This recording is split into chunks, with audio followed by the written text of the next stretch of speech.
5 seconds. Start.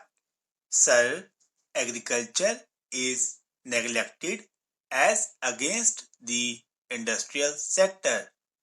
If we say about investment, about encouragement given to the industry and the agriculture, and a comparison between them will show that agriculture is being discriminated as against industry. Amongst agriculture itself, in the irrigated area and non-irrigated area, there is a vast difference. All benefits like fertilizers, subsidy and cooperative credit, all these benefits which are supposed to be given to the agriculturists are supplied to the irrigated sector, and the agriculturists there alone get those benefits. In non-irrigated area where the agriculture is rain-fed or where it is all dry land farming, they are not properly treated. They are not being properly looked after. The government is totally negligent so far as the sector is concerned. So far as the drought-prone areas are concerned in our country, there are areas where there is drought repeatedly. In some states, they had drought once, twice, or even continuously for some years, and now in Maharashtra, Karnataka, and in some other parts of the country, there has been drought repeatedly, no once or twice, but continuously every year. But the government has not done anything what it should have done there. The government of Maharashtra has asked for rupees 150 crores. So far as the drinking water is concerned, assistance to the agriculturists is very meager, and they are suffering because their crops have been lost, and the government has hardly given rupees 25 crores or rupees 30 crores, and because of this insufficient assistance, the work which has to be done to meet the scarcity condition in Maharashtra is not being done properly. I would urge upon the government that this should be looked into, and permanent measures to remove these conditions in those drought-prone areas should be taken. How those problems can be solved, how a particular investment has to be made, all these have to be looked into. Certain allocation has to be made because in those drought-prone areas, the allocation has to be made because in those drought-prone areas, the allocations are very, very scarce. This is not fair. Unemployment problem has been discussed at length here, so I will not say much about it. But the Honorable Prime Minister has said in his budget speech that computerization is going to help reduce unemployment, I myself do not understand this argument. I have discussed this matter with many of our friends.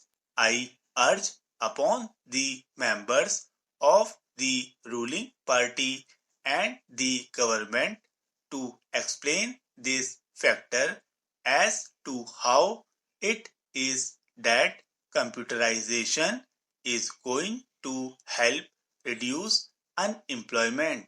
It can be argued that we will produce more and so more people will be employed. Then there will be more production and jobs.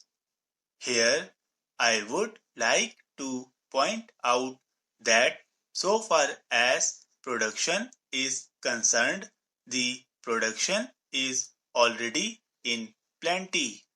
It is very good to give a clarion call to produce more. The Honorable Prime Minister is very much interested in more production. We are fighting for more production. But if there is no purchasing power with the common people, then what is the use of having production only?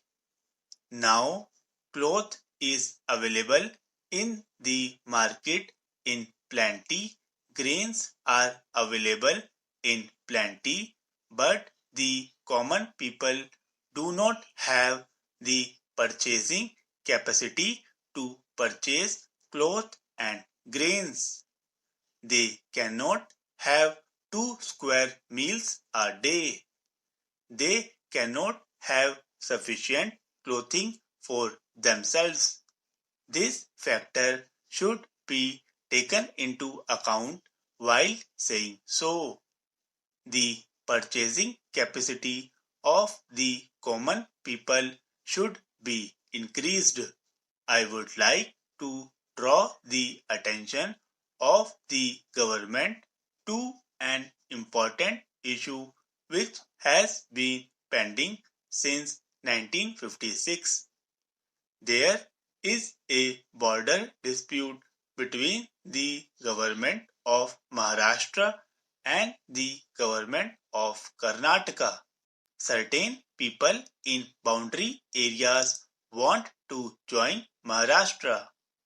When the linguistic state were formed in 1956 at the time of reorganization of states, it was expected that certain parts in between the boundary would be given to Maharashtra. Since then these people are expressing their desire that they should be allowed to join Maharashtra. So far as democracy is concerned, in democracy, the will of the people is more important. Since 1956, in all elections, they have expressed their desire by winning the elections of Join Maharashtra. But till now, justice is being denied to them. About drinking water, government has again said that there is not sufficient drinking water so far as thousands of villages are concerned. It is very disappointing that even after 50 years of independence, we are still not able to provide sufficient potable water to the villages. For bigger cities like Bombay, drinking water is being brought from hundreds of miles by laying big pipes. But so far as villages are concerned, they are being neglected. In Maharashtra, more than 25,000 villages are suffering from want of potable water. Even in rainy season, there are hundreds of villages where water has to be supplied through tankers. I would urge upon the government to look into this matter.